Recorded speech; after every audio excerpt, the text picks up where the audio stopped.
Imos falar de fenda salarial, pero hai que falar en xeral de discriminación laboral por razón de sexo, simple e llanamente. E cando falamos de fenda salarial, entendemos xeralmente que o que as mulleres cobramos de media menos que os homes no mercado laboral. É unha cuestión que ten que ver con diversos factores, pero a principal é a desigualdade estrutural da muller, o machismo da sociedade.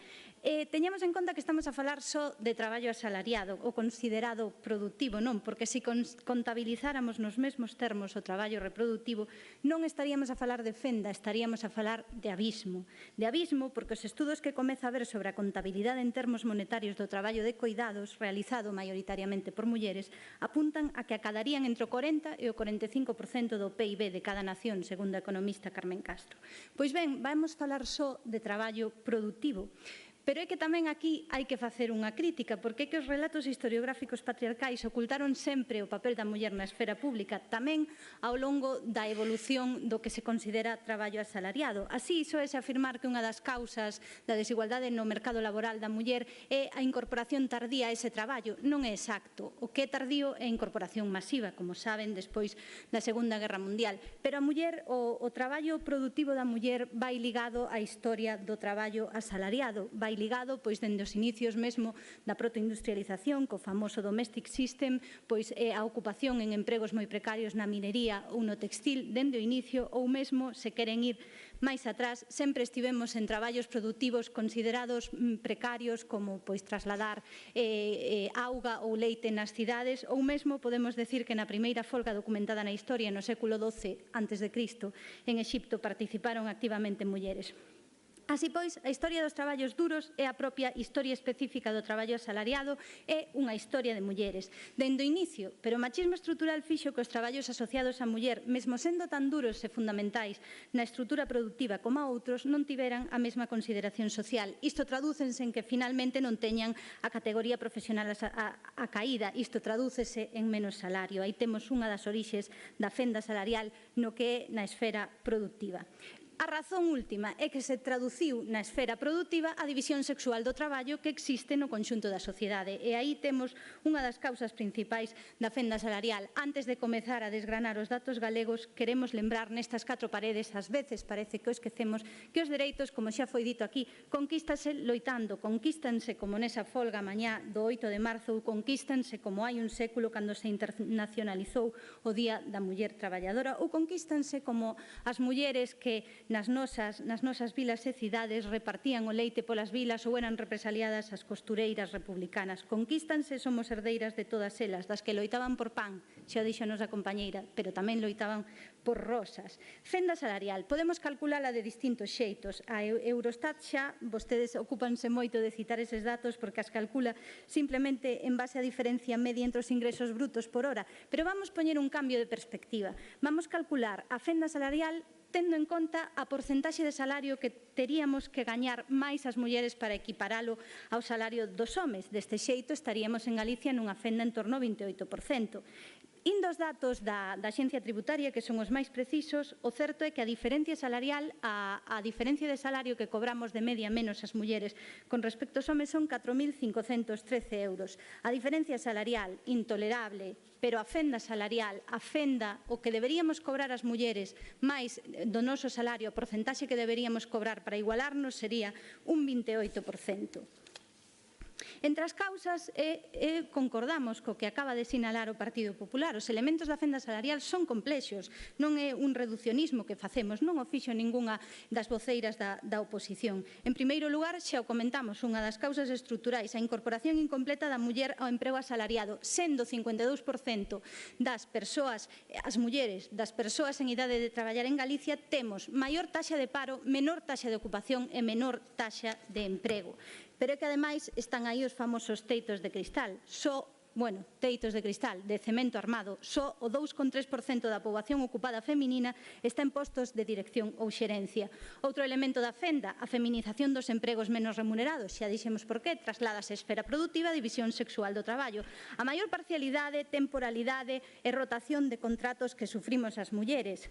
Se a temporalidade aumentou durante a crise, as mulleres levamos a peor parte, sempre as precarias do precariado.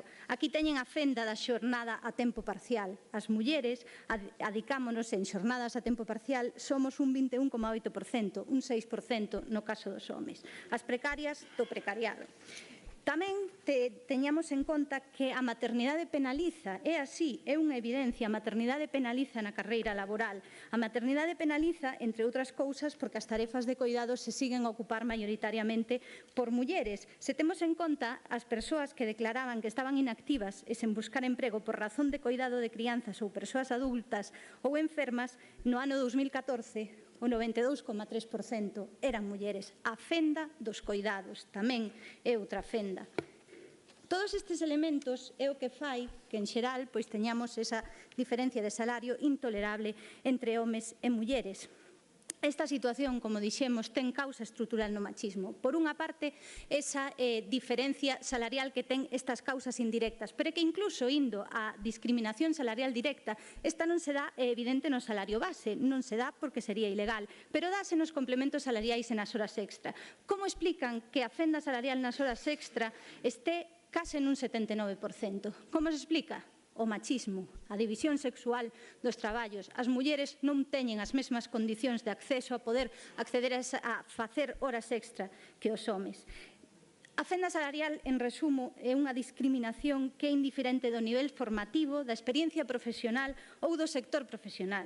É unha discriminación estrutural que afecta a todos os sectores e categorías profesionais. A fenda por ramas de actividade. A fenda é maior en algúns sectores que teñen maior retribución. A banca e os seguros, a industria, é unha fenda intolerable. Na agricultura, é o sector que maior fenda salarial ten no noso país. Por iso, na nosa proposición non de lei, propoñemos plans de emprego específicos. A fenda recorre todo o mercado laboral. Pero, falando de salarios, a nos parécenos un mal consolo as proclamas do PP sinalando, e cito textualmente o señor Puig, que Galiza está algo menos mal que o resto de comunidades autónomas na fenda salarial.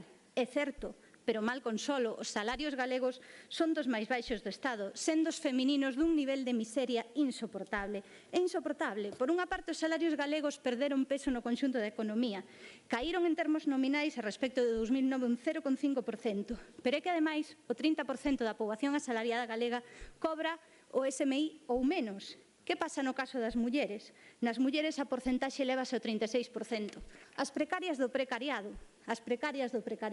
Nas mulleres, as mulleres que cobran SMI ou menos un 36%. Pero é que se descendemos na escala retributiva temos aínda cuestións peores dentro xa do precario. Estamos sempre falando da miseria.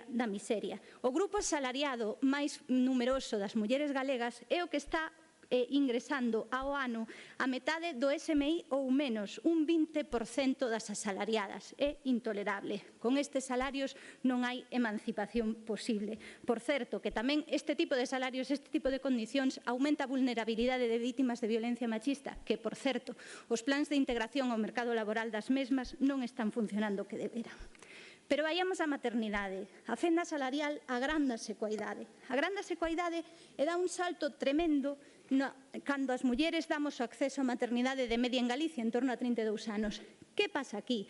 Que pasa no gran salto que dá a fenda salarial entre o grupo de idade de 25 a 34 anos e o de 35 a 44 anos? Pois que está a maternidade, que a maternidade non accedemos en igualdade de condicións homes e mulleres na maternidade e paternidade responsable. Non o facemos. A maternidade penaliza. Penaliza tamén, de xeito directo, por certo, con represalias patronais con exemplos que todos coñecemos en Galiza. En fin, a fenda tamén se traslada ás idades máis elevadas, porque carreiras laborais con bases de cotización precarias, máis baixas e con menos anos cotizados dá lugar a pensións de miseria.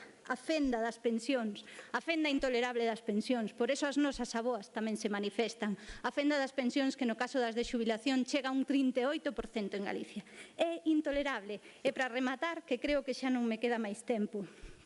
Pacto. Nos estamos de acordo nos pactos. De feito, en 2016, como xa lembrou o Partido Popular, propuxemos unha proposición non de lei na que pedíamos un gran acordo galego, convocar a patronales sindicatos para elevar os salarios galegos. Que se fixo? Pois o único que temos é unha resposta da Xunta literal. unha resposta que é: continúan os traballos entre os interlocutores sociais no seo do Consello Galego de Relacións Laborais para a posta en práctica do acordo. Unha resposta a lo Aznar. Estamos trabajando en ello. Pero é que non se pode responder así. É intolerable a situación de precariedade da clase traballadora galega feminina. É intolerable, pero é que, ademais, durante a crise, se ao principio se reducira a fenda salarial, facíao porque caían os salarios dos homes, unha vez aparece a recuperación a nivel macroeconómico, a fenda salarial volve a aumentar. A fenda salarial volve a aumentar e atopámonos unha gráfica da miseria. A fenda salarial non se reduce en Galicia, volve a aumentar dende 2014. É intolerable, é a fenda da vergoña. Pacto sí, pero pacto en cuestións concretas e pacto con orzamentos. Non pode haber pacto sen actuar directamente con fondos. Sabemos que non só hai que actuar no nivel dos salarios, hai que actuar a nivel de raíz, hai que actuar cambiando as relacións de poder na sociedade, pero comecemos por igualarnos as condicións materiais de existencia. Comecemos por tomar en serio que a precariedade laboral feminina en Galicia é intolerable e, ademais, é un suicidio demográfico. Gracias, señora Vázquez Grao. Que aquel debate sobre o voto feminino non puidera continuar por unha sublevación fascista aínda non suficientemente condenada socialmente na nosa sociedade. As reivindicacións de igualdade salarial tamén aparecían naquel tempo na que a sociedade galega tentaba sacudirse todas as fendas do pasado, tamén a desigualdade, pero lamentablemente houbo un atraso de máis de 40 anos nese proceso. Pero estamos aquí, estamos nun contexto no que os salarios femininos galegos, volvémolo a repetir, son de miseria, é intolerable. Estamos aquí e nós non entendemos como non se pode ter a prioridade absoluta dun goberno en elevar os salarios femininos, en elevar en xeral os salarios galegos, porque son dos máis baixos do Estado. Algúnas das cuestións que propoñemos, pois aumentar inmediatamente o salario mínimo interprofesional, pero non un aumento mínimo. Aumentar como mínimo en 1.000 euros antes de chegar ao 2020 para permitir un nivel de vida digno a todas as persoas traballadoras. Non entendemos, por exemplo, tampouco como non se recoñece a responsabilidade da Xunta nunha cuestión. Unha cousa é o que sucede no Consello Galego de Relacións Laborais, pero outra é que a Xunta nin sequera se dignou a traer un informe de como estaba a situación dese acordo. Foi por unha pregunta de En Marea pola que nos enteramos como estaba o nivel de execución dese acordo, pero un informe a este Parlamento, que é o representante da soberanía popular. A cuestión dos salarios é moi gráfica en ver a desigualdade que temos as mulleres en xeral na sociedade. E viuse claramente, dende 2014, na medida en que a crise non chega nin á mocidade nin ás mulleres. Para nós, esta é a gráfica da vergoña. A fenda salarial, a partir de 2014, medra, volve medrar. Por qué? Porque a recuperación non chega nin á mocidade nin ás mulleres. É intolerable. Isto ten que ver non só coa desigualdade de xénero, sino tamén coa desigualdade de clase, porque os salarios galegos están perdendo peso na economía. Imos falar de cada unha das iniciativas e a respecto das enmendas. A nos, señora Prado, a iniciativa do PP parécenos un tanto vacua. Afondar en campañas que profundicen na transmisión de valores. Hai que velo na práctica. A campaña da tarxeta Benvida só saen mulleres criando. Por certo, sen que ningunha estea leitando o bebé, a pesar de que son as recomendacións da OMS. Non se vaya ver unha teta por aí. Ou tamén a campaña de O máis grande de Galicia non se maltrata, que todas as expertas as que lle preguntaron na Comisión de Igualdade sinalaron que non era unha campaña axeitada. Hai que velo na práctica. Avanzar na coeducación. Deixamos de subvencionar colexios que segregan por sexo. Eso sería unha medida concreta. Tamén tiveron propostas integrais para avanzar na igualdade nunha PNL de En Marea deste pleno. Medidas de conciliación. Avancemos realmente na xeralización do ensino público de 0 a 3 anos, pero non como fan vostedes, avanzando tamén no modelo concertado no ensino infantil, porque o bono concilia está facendo que se favoreza negocio privado no ensino infantil en lugar de extender a rede pública. Plan Emprega en Feminino. De momento, o único que atopamos, a única medida activada, corríxanme se me equivoco, pero no DOGA o único que aparece son 2 millóns de euros especificamente destinados a plans de emprego de mulleres paradas, dentro da convocatoria de subvencións de programas integrados de emprego, xullo de 2017, só o 2% do plan anunciado. Eso é o único que aparece no DOGA. Unha cousa é prometer e outra executar, como xa lles dixemos esta mañá. Pero vaiamos, antes de analizar tamén as outras propostas, ao respecto dun tema central que penso que todas concordamos hoxe, que a maternidade penaliza na carreira laboral das mulleres. É unha evidencia estadística e os últimos estudos apuntan a que a principal causa da fenda salarial é precisamente esa. Penso que concordamos hoxe aí. Que pasa? Que temos que concordar en accións específicas e non só declaracións de intencións. E non só mirar os números, tamén fixarse nos ollos das mulleres que padecen esta situación. En numerosas ocasións, a través neste caso do BNG, foi traído aquí o caso de Nélida Pisco, que sufriu acoso laboral polo feito de ter unha crianza e polo feito de coidala.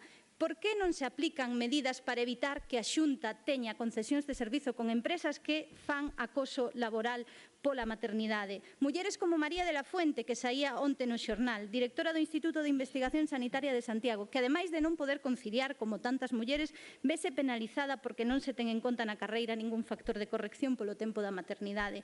Mulleres que sofren o que lles ven explicar a señora Blanco, esa angustia de que no embarazo non se valoren as situacións de risco cando as hai.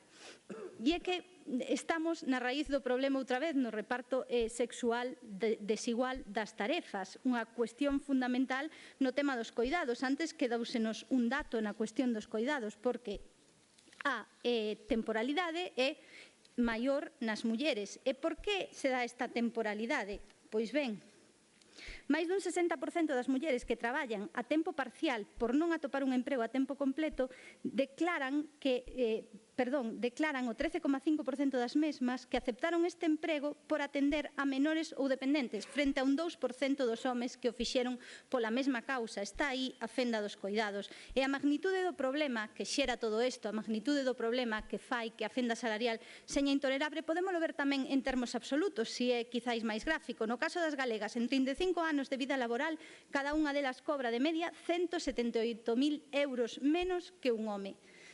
Pensemos na mensaxe social que se traduce en todo isto. A mensaxe social é que valemos case 200.000 euros menos. Esa é a mensaxe social. A fenda salarial, rematar coas distintas condicións materiais de vida tamén é fundamental para rematar co machismo en todos os niveis. En canto á proposición non de lei do BNG, propoñíamos atribuir as funcións de defensa contra a discriminación laboral reforzando ese Consello Galego de Relacións Laborais, o que hai que reforzar especificamente con medios e con persoal. Pero, por suposto, non nos opoñemos ás propostas de resolución nin á creación dese organismo. Ademais, tamén a nivel estatal, na proposta de Lei de Igualdade Retributiva, tamén propuxemos a creación de un organismo, así que votaremos a favor, aínda que non acepten as emendas. E, particularmente, concordamos, xa o dixen, coa necesidade de introducir sancións económicas a empresas non só que non cumplan coa legislación en materia de igualdade, senón tamén que acosen laboralmente as mulleres de xeito impune. E, de feito, tamén na PL de Igualdade Retributiva tamén aumentamos nalgún caso as sancións. Por certo, que está moi ben dicir que concordamos en unha proposta de lei a nivel estatal de igualdade retributiva, pero despois vetala no Congreso non é un gran exemplo para avanzar na igualdade.